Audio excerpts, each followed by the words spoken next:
One of the interesting findings was that the top metric that B2C marketers are using is website traffic to measure success. So I wanted to maybe open it up and kind of say like, well, what are yes, traffic is good, but sort of like what else ought the best content marketers be measuring? So I'll be a little contrarian here. I mean, we do look at data and it guides our instincts. Yeah. So really what I'm trying to measure is word of mouth, like how many people are actually talking about our stuff offline, not online. Yeah, that's interesting. How do you measure that? Anecdotally. Okay, so like because you're out in the community so much. Exactly. I think for us, I mean, we absolutely pay attention to traffic, especially now that we're monetizing our audiences in different ways. But really, I mean, it's the behind the scenes. Who's coming? Is it the right people? Because a big traffic number could be meaningless if it's not the right mix. If your web traffic is growing, what's happening to your revenue or your sales, and making that correlation, because if you're growing traffic significantly but nothing else is happening, then perhaps you have some decisions to make about the content you're creating to begin with. I like to make a big distinction between what we measure and what we actually report. I do think we should measure all these things. We need to know views, and we need to know are they liking stuff. All of that stuff is really important. But I think what we should really focus on reporting on have to boil up to those two things. And I think the more we make great assumptions, like I assume our content is increasing patient visits. Okay, great, let's make the assumption and then let's go about trying to prove that assumption true or false. And let's learn that way. Right, and increasing patient visits is the overall business objective. If we're not tying it back to the business goals, then what's the point? It's a total waste. And too many of us are relying, I think, just on visits. Yeah. And I think tying it to the overall business goals probably helps content marketers get the budget and the resources that they need. We've gone from 3 people to 24 in 3 years. I mean, there you go. Enough said. You must do great reporting. I got to see the reports.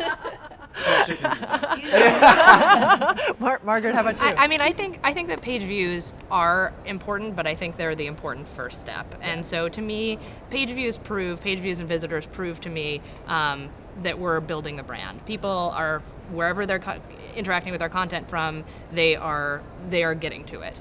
And then from there, what's important to me are the business goals. And so, what are our key business goals right now, and how are we meeting them through content? And I know that it's not going to be enormous conversions right away on content. One of the most underutilized metrics from a content marketing perspective is revenue per subscriber.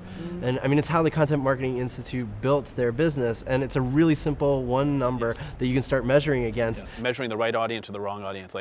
And to me, that's an interesting thing to look at, because if it's not the audience you want, but it's an audience you have, then what do you do for that audience? Because you got to understand they're coming for a reason and they're still there, and they're the wrong audience, but maybe they're the right audience, and you need to sort of shift your view. And I think there's something really interesting when you measure that. This is really cool, because people that start measuring revenue per subscriber actually realize when they've got the wrong audience and there's 0 revenue per subscriber, but there's this giant audience there, it actually leads to new revenue opportunities. They're like, well, wait a second.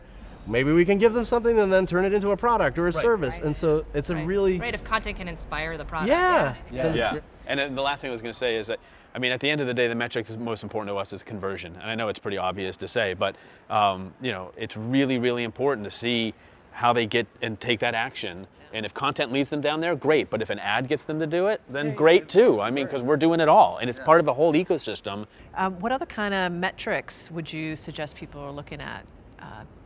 We talked about sort of tying it to the business metrics. I mean, maybe you could talk about how you actually accomplish content to patient visits. So we actually can go all the way down to contribution margin from content.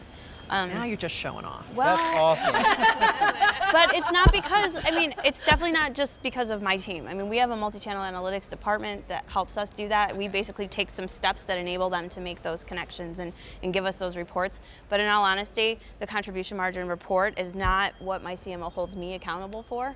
It really does go back to brand awareness. We have done quarterly brand awareness surveys and reporting for decades. And there's specific questions that ask about sources of brand awareness and how are they hearing about us. So it's not just the brand awareness metric that matters to us, it's literally how are they learning about the Cleveland Clinic. And social media and the digital content that we've been producing has been a #1 driver of new brand awareness for us for the last couple of years consistently. And so that's showing that we're reaching new audiences, engaging with new people who don't know who we are. And so that is ultimately what's driving our strategy. If I was held accountable much more to the contribution margin, the strategy would be a little bit different in terms of topics we chose to write about and how much resource we put behind different things. But because we're really trying to be a little bit broader in scope, you know, we tend to pick You have things a little that are more gonna, room to do yeah. that.